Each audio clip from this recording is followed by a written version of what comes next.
500 روپے کے 5 حصہ کیا جائے، ایک حصہ دے دیا جائے پڑوسی میں جو غریب ہے، بھائی 100 روپے لینے سے آپ 100 روپے کیا کرے گا؟ یہ مسجد میں چندہ دینے جا رہا 100 روپے لے لیں، کیا ہوگا؟ چونکہ رقم کم ہے کسی ایک کو دے دو، کیونکہ رقم کم ہے 500 روپے، زمانے میں 500 روپے کیا اہمیت ہے، کسی ایک کو دے دو تو کہاں خرچ کریں؟ یتیم کو دیں، مسجد میں دے دیں، امام باڑے میں لگا دیں، مجلس کر ڈالیں، بہت توجہ، ماں باپ کے نام میں خرچ کر دیں، مولا کے نام میں خرچ کر دیں، بہت توجہ، ذرا سخت ہے، ماں باپ کے نام میں خرچ کر دیں یا مولا کے نام میں خرچ کر دیں۔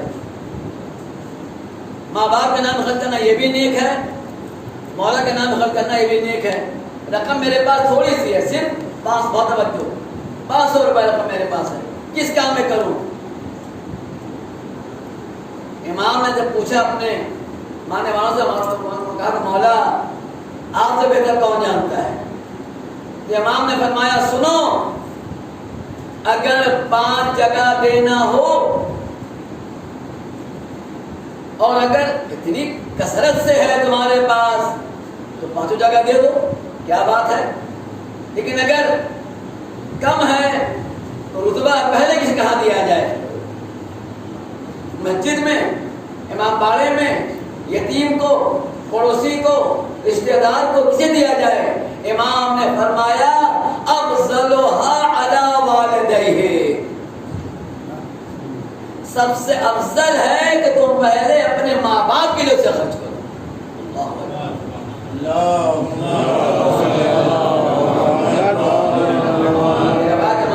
چھٹے امام سے ہے کہ افضلها، 5 میں افضل ہے کہ والدیہ ہے، ماں باپ کے لیے خرچ کرو۔ ثم الثانی، دوسرے مرتبے پر علی نفسہ وعیالہ، اپنے اوپر اور اپنے بال بچوں کے اوپر۔ پہلا مرتبہ ماں باپ، دوسرا مرتبہ اپنے اور اپنے بال بچوں پر، گستاخی معاف ہو۔ امام نے یہ فرمایا ہے، اور ہم امام کے ماننے والا شاید چھوٹی بات ہے، ہم جو ہے تو نبی کے ماننے والے جتنے بھی لوگ اس کا برس کرتے ہیں۔ پہلے اپنا خیال، اپنے بھی بچوں کا خیال، بچ گیا تو ماں باپ کے لیے۔ ہاں اماں بھی رہتی، انہیں بھی سال میں 1 جوڑا کپڑا ان کو بھی عید میں دینا چاہیے، اماں ہے ہماری، معاف کیجیے گا۔ پہلے اپنے لیے، بیوی بچوں کے لیے، دوسرے مرتبے پر ہم ماں باپ کے لیے کرتے ہیں۔ امام نے کہا ہے کہ اول افضل علی والدیہ، پہلے ماں باپ کے لیے کرو، رقم کم ہے ماں باپ کے لیے کرو، بچے تو اپنے لیے کرو۔ لیکن ہمارے یہاں برعکس ہے، البتہ آپ کے نہیں کر میں اپنے کہہ رہا ہوں، ہمارے آپ کو کہیں گے تو سلام محمد و آل محمد کرتے ہیں، آپ سب کرتے ہیں، پہلے ماں باپ کا خیال رکھتے ہیں، اس کے بعد ثانی میں اپنے بھی بچوں کا کرتے ہیں، کیونکہ امام یہی کہا ہے۔ لیکن ہمارا ماحول یہ ہو رہا ہے کہ ہم پہلے بیوی بچے کے لیے، بیوی کی یہ خواہش، زوجہ کی یہ خواہش، بچے کی یہ خواہش، بچہ یہ چاہیے، بچوں کو یہ چاہیے، جتنی خواہشیں پوری۔ اور اگر باپ کا چشمہ اگر ٹوٹ گیا، باپ نے کہا کہ بیٹا چشمہ، ابا تنخواہ تو ختم ہو گئی ہے، اگلے مہینہ تنخواہ ملے تو چشمہ آپ کا خرید دیں گے۔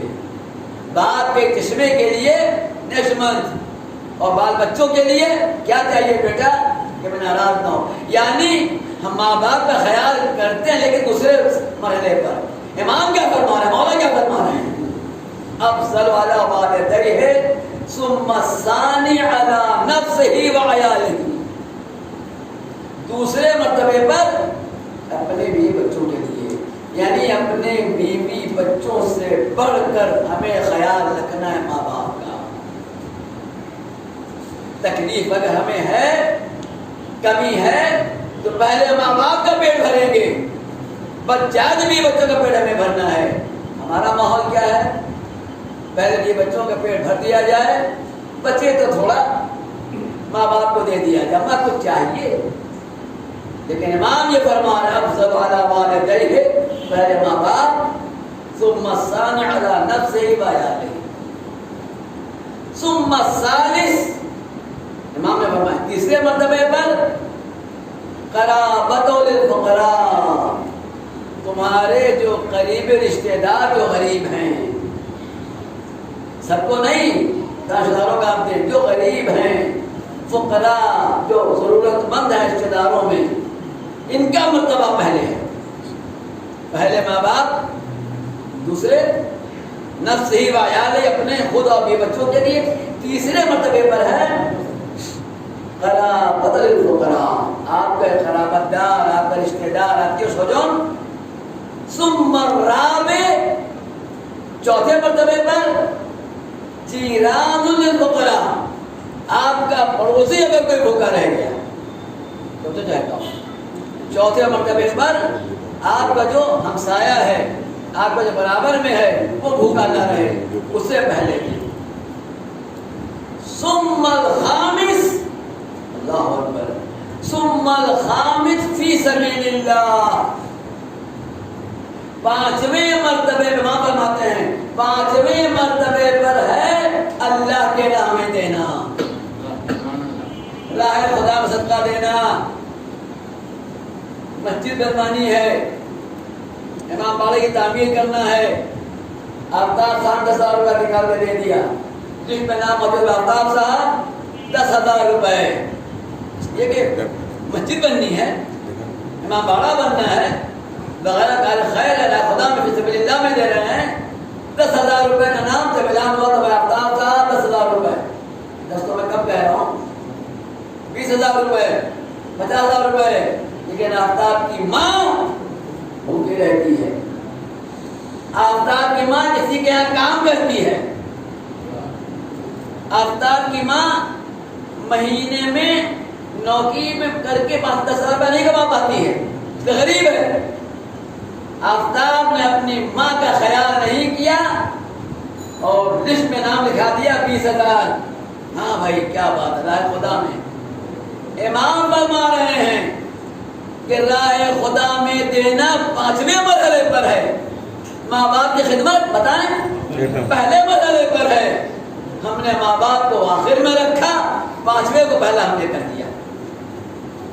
معاف کیجیے گا اس کا مطلب نہیں کہ آپ مسجد میں دینا کب سے بند کر دیں. آپ جمعے کی نماز میں جب ڈبا ہے کہ وہاں نے کہا کہ ہم بعد میں دیں گے، یہ مطلب نہیں ہے. ضرورت کے لحاظ سے پہلے ماں باپ، پھر اپنے بال بچوں کے لیے، پھر رشتہ دار میں کوئی بھوکا ہو، پھر پڑوسی میں، پانچویں میں راہ خدا میں دینا. سنیں گے امام کا جملہ سنیں گے، اس کے روایت کے بعد کیا روایت ہے؟ وَهِيَ أَخَصُّ الْأَجْرَ، یہ جو پانچواں مرحلہ ہے راہ خدا میں دینا، اس کا ثواب سب سے کم ہے. اللہ اکبر، یعنی سب سے زیادہ ثواب ماں باپ کی خدمت کو رکھا اللہ نے. سب سے زیادہ ثواب، اب ایک مثال دوں، صرف سب گزرے تو معاف کیجیے گا تاکہ اس کا کوئی نیگیٹو پہلو نہ لیجیے گا. میں مجلس کرا رہا ہوں،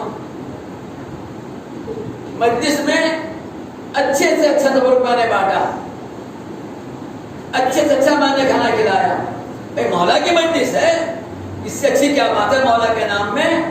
لیکن ماں ہماری تکلیف میں ہے، ممبر کی قسم کھا کے کہتا ہوں، آپ بڑے سے بڑے مجلس آپ کرا دیں، اور اگر ماں کو تکلیف میں رکھا، حسین کی ماں کبھی ایسی مجلس راضی نہیں ہوگی. حسین کی ماں یہ نہیں چاہتی ہے کہ اپنی ماں کو ناراض کر کے، اپنی ماں کو تکلیف میں دے کے میرے بیٹے کو نہ. حسین کی ماں نہیں، حسین کی ماں یہ کہا ہے پہلے، کیونکہ حسین کے نانا نے حدیث بتائی ہے کہ پہلے ماں باپ کا خیال رکھو، ماں باپ کو رکھو. ماں کے دل کو توڑ کر جنت میں جا سکتا نہیں. سباب محمد وآل محمد.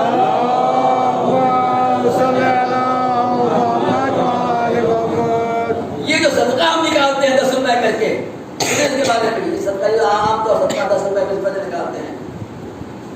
امام نے فرمایا ہے لا صدقۃ سو قربت نجرہ، وہ صدقہ ہی نہیں ہے کہ اس کے رشتہ دار بھوکے ہو وہ صدقہ نکال رہا ہو اس قسم کا. پہلے رشتہ دار کو آپ دے دیں وہ بھوکا نہ ہو، رشتہ دار بھوکے ہیں، یہ صدقہ بھی ہمارا قبول نہیں ہوگا اگر ہمارے رشتہ دار جو دوسرے محلے پہ وہ اگر تکلیف میں ہوں، تو اگر پہلے محلے والے کا ماں باپ تکلیف میں ہوں، بیٹا حج پہ جا رہا ہے، ہر سال حج کر رہا ہے، ہر سال کربلا جا رہا ہے، مدینے جا رہا ہے، عمرہ کرنے جا رہا ہے، ماں بیچاری در در کے ٹھوکر کھاتی ہے، تو وہ تو کیا پہلے یہ ہے، پہلے ماں باپ ہیں، افضل علی والدیہ ثم الثانی علی نفسہ وعیالہ ثم الثالث علی قربۃ الفقراء ثم الرابع جلال الفقراء ثم الخامس فی سبیل اللہ، صلی اللہ علیہ محمد و آل محمد۔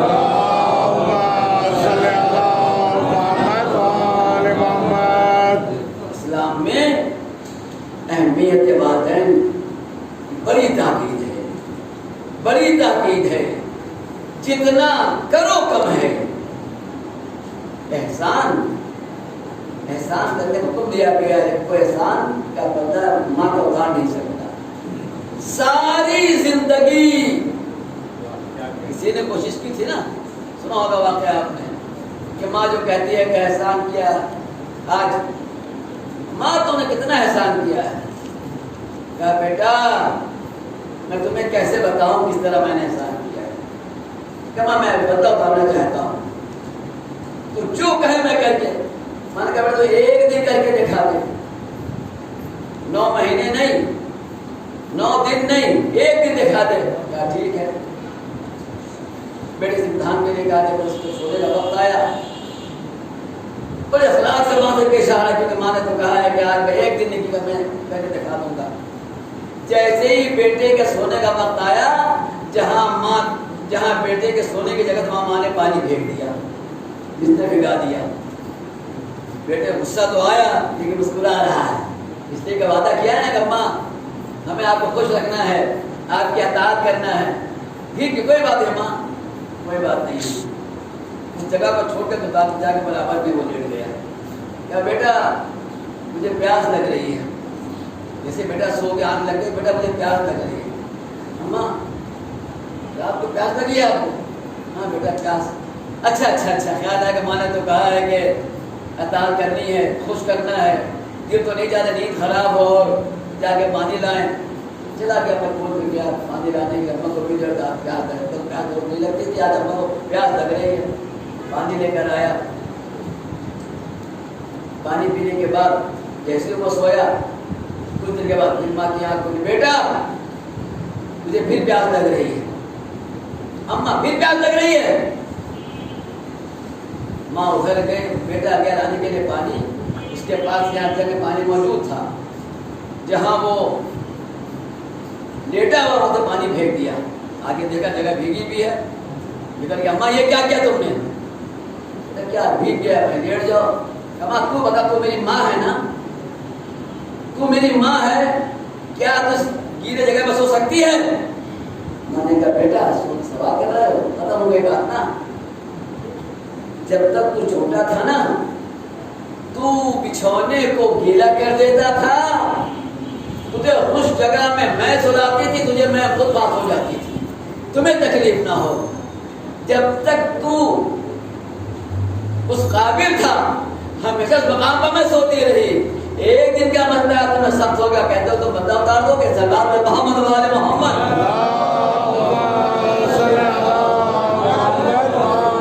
یہ ماں ہے جو تمام تکالیف کو برداشت کر لیتی ہے۔ اسی لیے ہمارے فقہ میں ہے کہ ایک ہی وقت میں اگر ماں بھی حکم دے باپ بھی حکم دے، ایک ہی وقت میں باپ نے کہا یہ کام کرو، ماں نے کہا یہ کام نہ کرو، باپ اولاد کیا کرے؟ ماں کو ترجیح دی جائے گی۔ اگر نماز پڑھتے پڑھتے اگر نماز کو آپ توڑ دیں گناہ کبیرہ ہے، نماز توڑ نہیں سکتے، مگر یہ خدا خدا ناگہانی ہو، آگ لگ جائے ایسے کوئی بات ہو، ورنہ نماز کو توڑنا گناہ کبیرہ ہے۔ لیکن اگر ماں باپ تمہیں بلائیں اور ماں باپ کے بلانے پر اگر تم نے نماز کو توڑ دیا، اس کے لیے گناہ نہیں ہے۔ اللہ اکبر، نماز امر خدا ہے، نماز حکم خدا ہے، نماز برائے خدا ہے، نماز اللہ کے لیے ہے، لیکن ماں باپ کے لیے کہا گیا ماں باپ کا کہ تمہیں آواز، ماں باپ کو نہیں معلوم، تم ایک کمرے میں ہو دوسرے کمرے میں ہیں، بیٹوں کو آواز دیا، کیوں؟ اگر تم نہیں گئے تو تم گناہگار ہو جاؤ گے، کیونکہ ماں نے آواز دی ہے، باپ نے تمہیں سزا دی ہے، یہ اہمیت ہے ماں کی۔ اسی لیے کہا گیا ہے کہ جب زیادہ پریشان ہو جاؤ، مصیبت میں گھر جاؤ تو ماں کی قبر پر جایا کرو۔ یہ روایت بھی سن لیں اور دلیل بھی مل جائے کہ ہمارے جو کہا جاتا ہے کہ قبر پر جانا آیا سنت ہے کہ بدعت ہے نا؟ سنتے آپ میں نے قبر پر نہیں جانا چاہیے، خاص کر عورتوں کے لیے زیادہ منع کیا گیا ہے ان کے یہاں، کیونکہ ہمارے ایسی بات نہیں ہے قبر پر جانا، بلکہ سنت ہے۔ زارا قبر نبی امہ، نبی اپنی ماں کی قبر پر جایا کرتے تھے۔ پیغمبر اسلام قبر مادر گرامی پر جایا کرتے تھے۔ نبی کا ایک بیٹا، ان کا نام جناب ابراہیم ہے، جن کا انتقال بچپنے میں ہو گیا تھا۔ جناب ابراہیم نبی کی وہ زوجہ جن کا نام تھا ماریہ قبطیہ، جو ان سے جناب ابراہیم ہے۔ نبی کے دو زوجہ کے اولاد ہیں، ایک ماریہ قبطیہ سے ہیں، جناب خدیجہ سے ہیں۔ ماریہ قبطیہ سے جناب ابراہیم ہیں اور جناب خدیجہ سے خاتون جنت حضرت فاطمہ زہرا سلام اللہ علیہا۔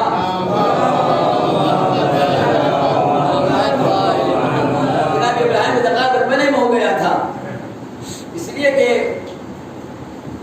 نبی کے آغوش میں ایک طرف جناب ابراہیم بیٹھے ہوئے تھے، ایک طرف جناب اور حسین بیٹھے ہوئے تھے۔ حکم خدا ہوا، جبریل آئے، اللہ کے رسول ان دو کا یکجا ہونا خلاف مصلحت ہے، لہذا ایک کو دوسرے پر قربان کر دو۔ ایک محمد کا بشری بیٹا ہے ابراہیم، ایک محمد کا نورانی بیٹا حسین ہے۔ اگر سرور کائنات حسین کو قربان کر دیتے ابراہیم پر، نسل فاطمہ چلتی امام حسن سے، لیکن اگر ابراہیم کو قربان کر دیتے ہیں تو نبی کی جو شجرہ ہے، نسل جو ہے وہ ختم ہو جائے گی۔ نبی کے بیٹا ایک ہی ابراہیم ہے، لیکن ابراہیم بشریت کا بیٹا ہے، بہت توجہ، ابراہیم بشریت کا بیٹا ہے، حسین فرزند رسالت ہے، بشریت کو قربان کرے رسالت کے اوپر۔ جناب ابراہیم بیمار ہوئے اور 2 سے 3 دن میں انتقال ہو گیا، یعنی اللہ کا حکم یہ تھا کہ ایک کو دوسرے کو قربان کرنا ہے۔ پیغمبر نے بشریت کو قربان کر دیا رسالت کے اوپر، ابراہیم کا انتقال ہو گیا۔ ان کی قبر جنت البقیع، خداوند عالم ہم سبوں کو جنت البقیع کی زیارت کرائے، وہاں پر جہاں پر ہمارے 4 ائمہ معصومین کی اور بی بی قبر ہے، اسی کے برابر میں جناب ابراہیم کی قبر وہیں پر دفن کیا ہے۔ جناب آمینہ نبی کی ماں قبر وہیں پر ہے۔ تو بات آئی تھی نبی کی ماں کہ نبی کی عمر جب 6 سال کی تھی تو انتقال ہو گیا تھا ماں کا۔ ان کے بعد نبی کو پالا ہے مولا علی کے مادر گرامی نے، جناب فاطمہ بنت اسد نے پالا ہے۔ نبی کہتے تھے امی بعد امی، یہ میری ماں ہے، میری ماں کے بعد، میری ماں کے بعد یہ میری ماں ہے۔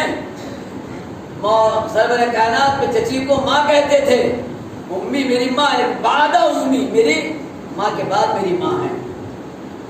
آپ آقا صلی اللہ علیہ وسلم کی قبر پر جاتے تھے تو اپنی ماں کی قبر پر جاتے تھے اور جا کر گریہ کرتے تھے، روتے تھے، یہاں تک کہ ایک صحابی نے اعتراض کر دیا۔ صحابی کا نام سنیں، عبد الرحمن بن عوف، کتاب والا طبری۔ کیا اعتراض کیا؟ یا رسول اللہ انتا و تبکی، اللہ کے رسول آپ اور گریہ، یعنی یہ غلط فہمی آج نہیں ہوئی ہے، اس زمانے میں غلط فہمی تھی کہ گریہ بدعت ہے، رونا نہیں چاہیے۔ صحابہ نے اعتراض رسول پر کر دیا، رسول انتا و تبکی، آپ اور گریہ، آپ رو رہے ہیں۔ نبی نے کہا، کیا کہا سنیں گے؟ نبی نے کہا القلب لا یحزن والعین تدمع، قلب غم کے لیے ہوتا ہے، آنکھیں آنسو کے لیے ہوتی ہے. صلوات پر محمد و آل محمد.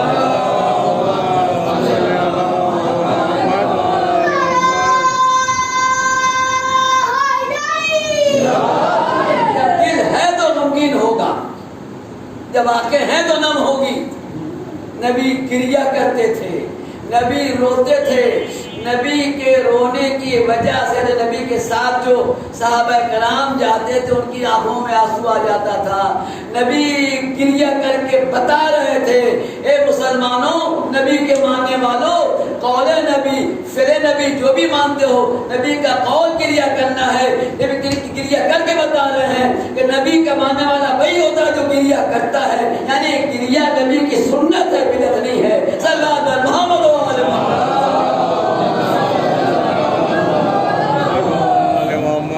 ابراہیم پر گریا کیا ہے. جناب ابراہیم کی موت طبیعی موت ہوئی تھی، نیچرل موت ہوئی تھی، بیمار میں انتقال ہو گیا تھا. ایسا نہیں کہ آپ کہنے کی چونکہ حسین پر ظلم ہوا ہے، ظلم نہیں ہوا تھا، طبیعی موت ہے. پھر بھی گریا کیا ہے نبی نے. یعنی طبیعی موت پر بھی گریا کر کے بتا رہے ہیں کہ گریا کیا جاتا ہے. یہ تو وہ ہیں جو نبی کے سنت کے خلاف آج بھی کہتے ہیں کسی کے مرنے پر مت رو مت رو، رونے سے مردے کو تکلیف ہوگی. کیا تکلیف ہوگی؟ یہ ان کا ہمارے یہاں نہیں ہے. افسوس ہے ہمارے یہاں بھی یہ باتیں آتی ہیں، دیکھا ہم نے جو ہے تو ہمارے کو ہوتا ہے مت رو مت رو، مردے کو تکلیف ہوگی. کیوں تکلیف ہوگی؟ سب کے خلاف ہے. کس نے کہا سب کے خلاف ہے؟ غم پہ رونا ہی تو سنت ہے. اگر ایسا تھا نبی ابراہیم پہ بیٹے ابراہیم پر نہ روتے، قبر ماضی گرامی پر جا کے نہ روتے. قبر پر جانا سنت نبی ہے، قبر پر جانا سنت علی ہے. بی بی زہرا نے وصیت کی تھی علی کو، علی میرے قبر پر آنا، ضرور آنا، صرف آنا نہیں آ کر قرآن پڑھنا. گویا قبر پر جانا سنت فاطمہ زہرا ہے، قبر پر جانا سنت خاتون جنت ہے. اور قبر پر جا کر قرآن پڑھنا، دعا پڑھنا، سورہ یاسین پڑھنا بھی سنت اہل بیت ہے. جو لوگ بدعت کہتے ہیں وہی لوگ جو اہل بیت سے مخالف ہیں، ورنہ اہل بیت کا یہ طریقہ رہا ہے کہ قبر پر جاؤ اور جب تمہیں زیادہ مصیبت پڑے نا، پریشان رہا کر پریشانی آ جائے تو قبر مادر پر جاؤ. اگر ماں دنیا میں نہیں ہے، قبر پدر پر جاؤ، جا کر سلام کرو اور جا کر مصیبت کو بتاؤ. جب تم مصیبت کو بتاؤ گے، روح پدر جب اللہ تمہاری فریاد کو سنے گا تو روح پدر جا کے اللہ سے کہے گی، اور اس طرح اللہ تعالیٰ تمہاری پریشانی کو دور کرے گا. زندگی میں نے بہت نیکیاں کی ہیں، کیا مرنے والا نیکیاں انجام دے رہے ہیں؟ کیا ہم قبر پدر و مادر پر جا رہے ہیں؟ کیا ان کے لیے ہم کار خیر کام انجام دے رہے ہیں؟ ہمارا ذاکر حسین رٹن اکثر کہتے رہتے ہیں کہ بہترین طریقہ ثواب پہنچانے کے لیے سورہ فاتحہ ہے. یہ مجلس ہے. کیوں؟ مجلس کا 3 فائدہ ہوتا ہے. ایک، اہل بیت کے فضائل بیان ہوتے ہیں، اس سے علم میں اضافہ ہوتا ہے ہم لوگوں کے، مسائل بیان ہوتا ہے اور فاتحہ پڑھا جاتا ہے. اس لیے بہترین طریقہ مردوں کو ثواب پہنچانے کا مجلس کا حسین. ابھی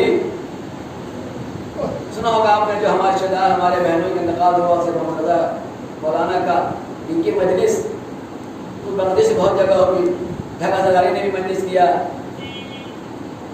ساتھیرہ میں ایک ہی جمعے کو ساتھیرہ میں مجلس ہوئی، کھولنا میں ہوئی، سرہٹ میں ہوئی. یہ مجلس بہت جگہ. اس کے علاوہ انڈیا میں بہت سارے مسجد ہیں جو سنا شخصیتوں نے مجلس کی. ایران میں تو مجلسیں ہو ہی رہی ہیں، ایک ہی دن میں 20 فاتحہ پڑھا جا رہا. یہ سوال یہ بھی کیا جاتا ہے کہ اچھا ایک کی مجلس 1 سے 2 جگہ ہو سکتی ہے کہ نہیں ہو سکتی ہے؟ کیوں نہیں ہو سکتی ہے؟ جتنا فاتحہ پڑھا جائے اتنا ثواب ہے. یہ ہمارے جہالت ہے کہ نا اگر کسی ایک کی مجلس ایک جگہ ہو جائے تو کہیں اور نہیں ہونا چاہیے. اگر وہاں ہو جائے تو کیا ہوگا؟ کوئی اور مر جائے گا. جیسے لگتا ہے مکل موت تاک رہے ہیں، کہیں کچھ کا فاتحہ تو نہیں پڑھتا، 2 جگہ فاتحہ پڑھو تو مکل اٹھا کے لے جائے گا. کیا جہالت ہے؟ جتنا فاتحہ پڑھا جائے اتنا کو ثواب ملے گا.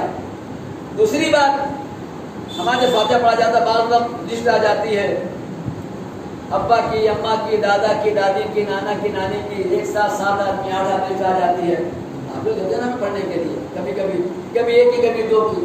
آیا ہم فاتحہ پڑھیں گے، ایک بار سورہ فاتحہ کے بعد اللہ پڑھیں گے. ایک آدمی کا نام دیا تو ایک آدمی کا نام میں آیا، اور اگر 8 آدمی کا نام دیا، اگر 10 آدمی کا نام دیا، اس کا مطلب یہ ہے کہ وہ جو 100% ثواب جو مردے کو ملنے والا تھا، اگر 10 کا نام دیں گے تو حصے میں بڑھ جائے گا، ایک کو ملے گا 10واں حصہ. ایسی کوئی بات نہیں ہے. 10 نام بھی آ جائے، جتنا ثواب پہلے کو ملے تو سب دوسرے کو ملے گا. ایسا نہیں ہے کہ اگر 20 کا نام اگر لے لیں گے ثواب 20 کا بڑھ جائے گا، سب کو ملے گا. اسی لیے ہمارے یہاں یہ طریقہ ہے کہ مجلس ہوتی ہے 10-20 کے بعد ہم کیا کہتے ہیں، ثواب تمام مومنین کو کہا جاتا ہے نا، تمام مومنین کو مل جائے. ایسا نہیں ہے کہ ایک فاتح کا تمام مومنین کو بانٹ دیا تو اس کا 1000 حصہ ہو گیا، ہمارے مردے کو کیا ملے گا.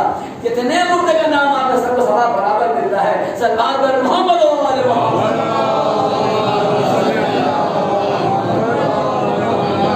کبھی ہمارے وہ ماحول نہیں بنا ہے، جا کے پتہ لگائیں ایران خاص کر ایران میں لوگ دن گنتے ہیں کہ کب رجب کی 13 آئے گی، کب 15 شعبان آئے گا، کب عید غدیر، خاص خاص تاریخیں ہوتی ہیں. اس تاریخ میں ایک ساتھ عقد ہوتا ہے، 500 وقت ایک ساتھ ایک سیغہ پڑھ کے. مولوی ایک سیغہ پڑھتا ہے، 500 لڑکا ایک طرف کیا ایک طرف، جس میں بس نام کو تمام ڈاکومنٹ کو دے دیا جاتا ہے، سب نام کو موجود ہوتا ہے. ایک سیغہ پڑھتے ہیں، وہ اس کو نام لیتے ہیں، پہلے نام کے بعد موجود ہے. ایک سیغہ پڑھا اور 5 شادی ایک ساتھ کر دی.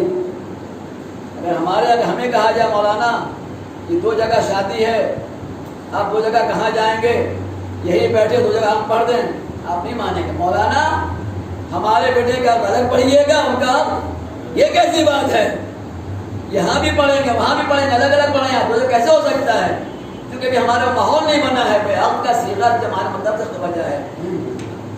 ابھی جو ہے رجب کی 13 کو جو ہے تو چونکہ حالات ذرا سا کورونا والے تھے، پھر بھی اس میں بھی آن لائن پڑھا ہم لوگوں نے.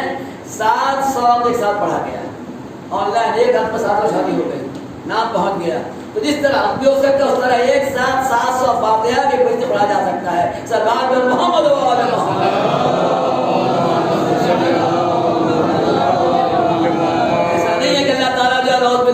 نعوذ باللہ ہمارے ماں نے اللہ تعالیٰ اتنا بخیل ہے کہ اگر ایک سے زیادہ نام اگر لے لو گے تو تمہارے ثواب کو جو ہے تو وہ مائنس کر دے گا، ڈیوائڈ کر دے گا.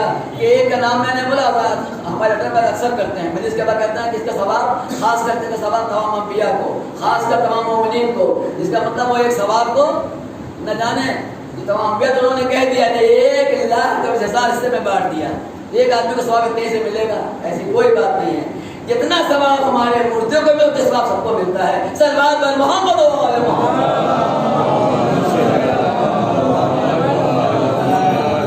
تو بہرحال ختم کی میں نے مجلس عطا والدین کی اتنی اہمیت ہے کہ اسے معصومین نے پہلے نمبر پر رکھا ہے.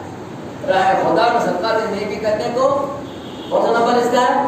5واں نمبر ہے. اور بہائمان وہ اخص صورت ہے، اس کا ثواب کم ہے، زیادہ ثواب خدمت والدین. اور خوش نصیبی ہے اس قوم کی، اس مذہب کی خوش نصیبی ہے کہ ہمارے یہاں وہ طریقہ ثواب پہنچانے کا ہے کہ شاید کسی مذہب میں ایسا نہ ہو کہ اس ثواب کے پہنچانے سے پہلے ہم فضائل اہل بیت بیان کرتے ہیں، امام کی حدیثیں بیان کرتے ہیں، اہل بیت کا واقعہ بیان کرتے ہیں، مصائب کربلا بیان کرتے ہیں، کوفہ و شام کے بارے بتایا جاتا ہے. ہمارے بچوں کو معلوم ہو جاتا ہے کہ ہمارا اللہ کون تھا، امام کون تھا، انبیاء کون تھے، مصیبتیں کیسے پڑی ہیں. اس کے بعد اپنے مردے کے نام میں فاتحہ پڑھتے ہیں. اس سے خطرہ اور کیا ہو سکتا ہے. اور رائے خدا میں نیکی کا انجام کرنے کا اوقات ختم نہیں ہے. بہت طریقے ہیں، یہ طریقہ جو ہم نے بتایا حدیث میں، اس کے علاوہ بہت طریقے ہیں. سب سے اچھا طریقہ جو آسان طریقہ ہے، مجلس کے بعد جب بھی یاد آ جائے والدین کا نام سورہ فاتحہ پڑھ لیا کریں. شب جمعہ کو نہ بھولا کریں. میں اکثر حدیث پڑھتا رہتا ہوں اور تکرار ہو جاتی ہے کہ شب جمعہ کو خاص کر ماں کی روح چھت پر آتی ہے، بیٹی کے گھر کے چھت پر آتی ہے اور آ کر کیا کہتی ہے؟ میں فقیر ہوں، میں بھیک مانگ رہی ہوں، ماں بیٹے کے سامنے بھیک مانگتی ہے کہ میں بھیک مانگ رہی ہوں، مجھے خیرات دے دے، میرے لیے کچھ نیکی کر دے، رائے خدا میں تو کچھ نیکی کر دے، ثواب مجھے ملے گا۔ کیا شب جمعہ کو کیا اللہ تعالیٰ انہیں چھوڑ دیتا ہے، گناہ کو معاف کر دیتا؟ نہیں نہیں، شب جمعہ خدا بند عالم انہیں مہلت دے دیتا ہے، ہم تمہیں مہلت دے رہے ہیں، جاؤ اپنے اولاد کے پاس، وہاں سے نیکی لے کے آؤ تاکہ تمہارے گناہوں کی تخفیف ہو جائے، عذاب میں کمی ہو جائے۔ خوش نصیب ہے وہ اولاد جو اکثر تو کار خیر کرتے ہی ہیں، شب جمعہ فراموش نہیں کرتے۔ اگر ابھی بھی ہم نے کوئی اگر بھولتا ہو، جن کی ماں دنیا سے گزر گئی ہیں، شب جمعہ نہ بھولیں، نہ ہو سکے مطلب ایک فقیر کو کھانا دے دیں، وہ بھی نہیں ہو سکتا ہے اس سے کم دے دیں، ایک روٹی دے دیں، اس سے کم کیا بتاؤں، 5 روپے کی روٹی ملتی ہے، ایک روٹی کم سے کم خیر خدا ماں کی طرف سے آپ دے دیں۔ یہ آپ کی ایک روٹی کا دینا ماں کے لیے باعث تخفیف گناہ ہے، باعث تخفیف عذاب ہے۔ کون ماں؟ جس ماں نے کس تکلیف سے ہمیں جنم دیا، تکلیف سے ہمیں پالا ہے، پرورش کی ہے، پروان چڑھایا ہے، اس قابل ہمیں بنایا ہے کہ ہمارے زبان پر علی علی اور حسین حسین رہتا ہے۔ یہ تو اس ماں کا سر ہے نا، اس ماں کی دعا کا سر ہے نا، جس ماں نے اس قابل بنایا کہ ہم بچے حسین پہ بیٹھ رہے ہیں۔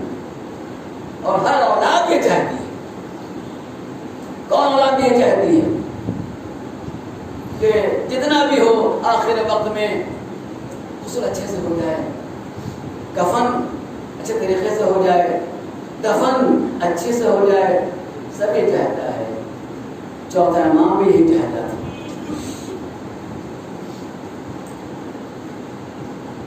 سید سجاد بھی یہی چاہتے تھے، بڑی تمنائیں تھی سجاد کی تمنا، امام کی خواہشیں، چونکہ امام کی خواہشیں پوری نہ ہو پائی، اتنا اثر امام کو ہوا، صرف گریہ ہی نہیں کیا ہے، صرف آنسو نہیں بہایا ہے، چوتھے امام خون کے آنسو روتے ہیں، چوتھا امام خون گریہ کیا ہے، خون گریہ کیا ہے۔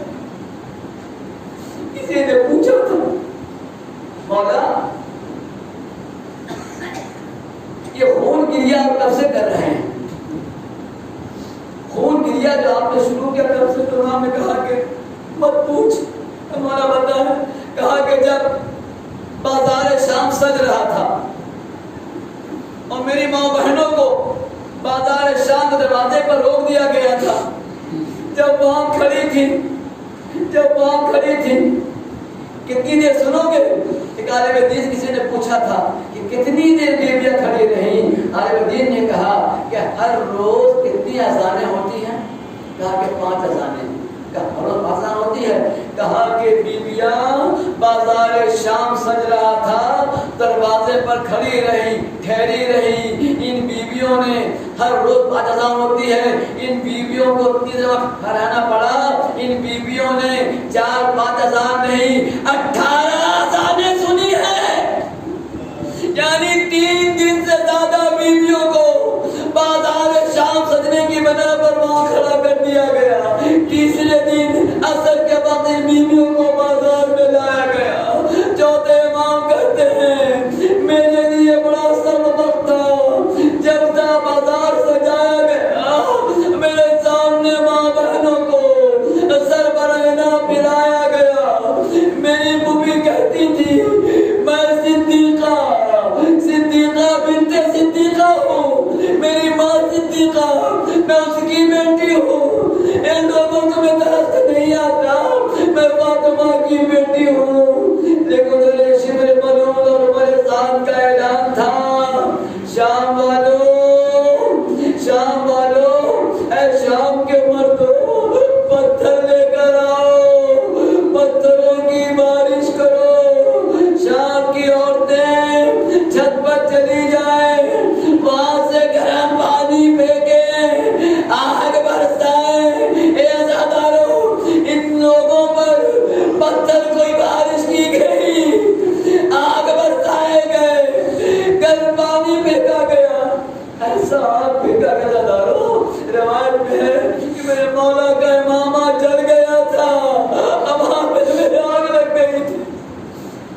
بازار شام یہ امام کا صبر، امام خون گریا کرے تو نہ کر، کیسے نہ کرے.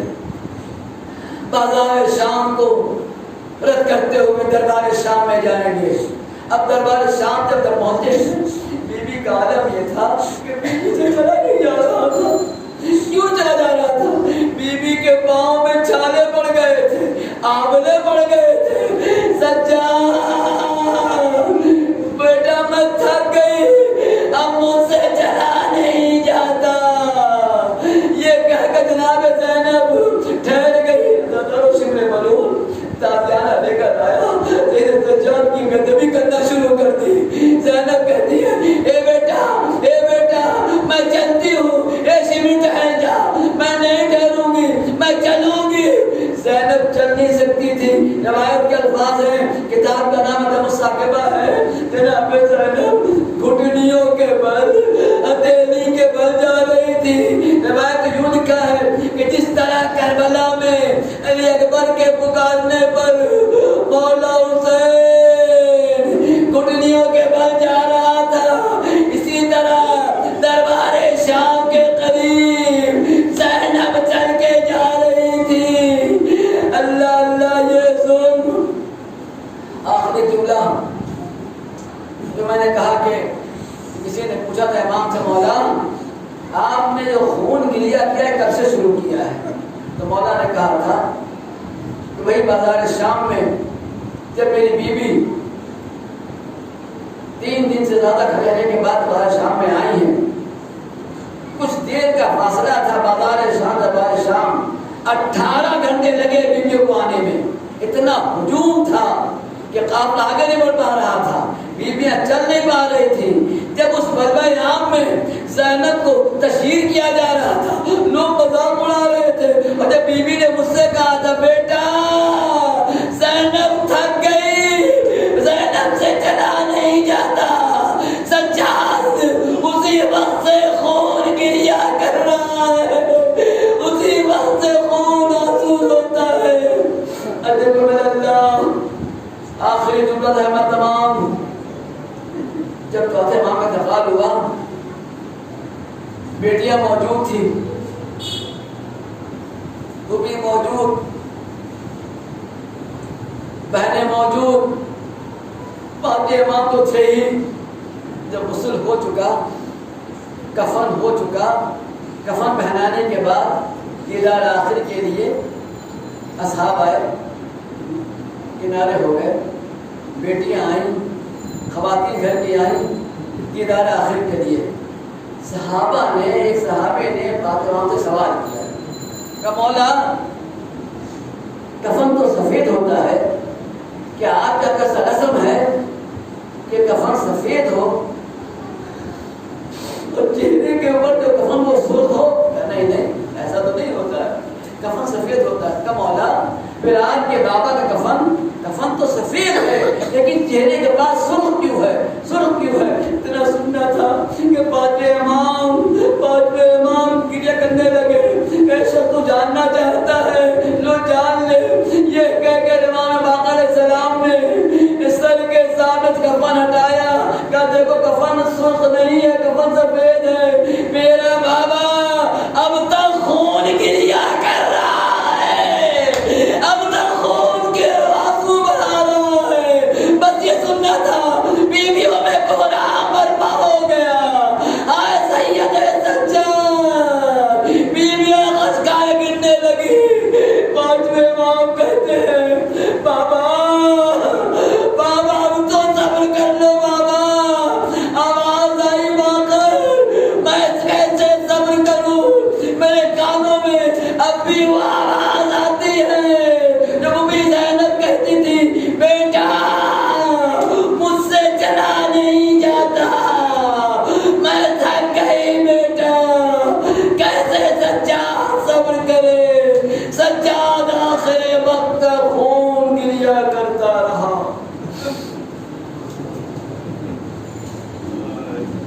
لعنت اللہ علی قوم الظالمین وسيعلم الذين ظلموا أي منقلب ينقلبون. التماس دعاء جميع المؤمنين.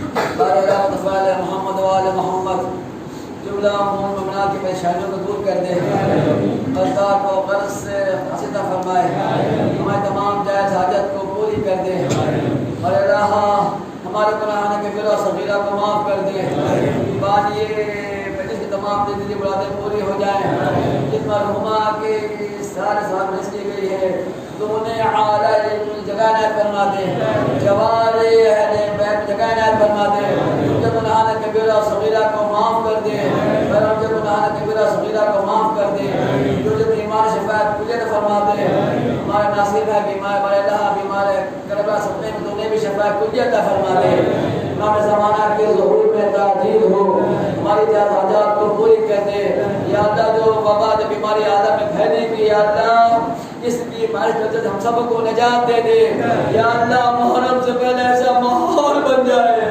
کہ ہم سب صحیح طریقے سے مجلس و ماتم کر سکے، ہم سے سزاداری انجام دے سکے، دشمن اسلام کو نشت و نابود کر دے، امام زمانہ کے ظہور میں تاجیل ہو، اس وقت ستارہ پر نہ اٹھاؤ جب تک ہمارا مولا امام زمانہ ہم سب سے راضی رضا نہ ہو جائے، ماشاءاللہ ولا حول ولا قوت الا بالله العظیم، اللهم صل على محمد وعلى محمد۔ یا مومنین، ایک بار سورہ فاتحہ اور 3 بار سورہ اخلاق پڑھ کر مرحومہ نرگس بیٹا بنت شہید کو ارسال کر دیں۔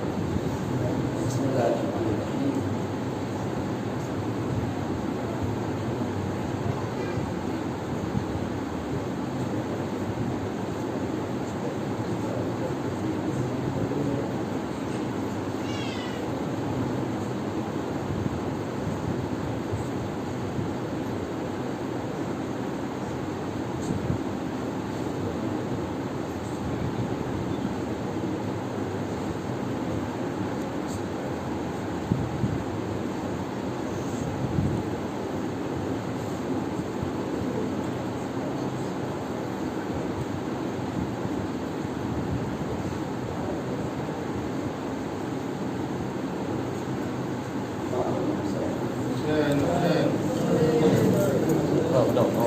No.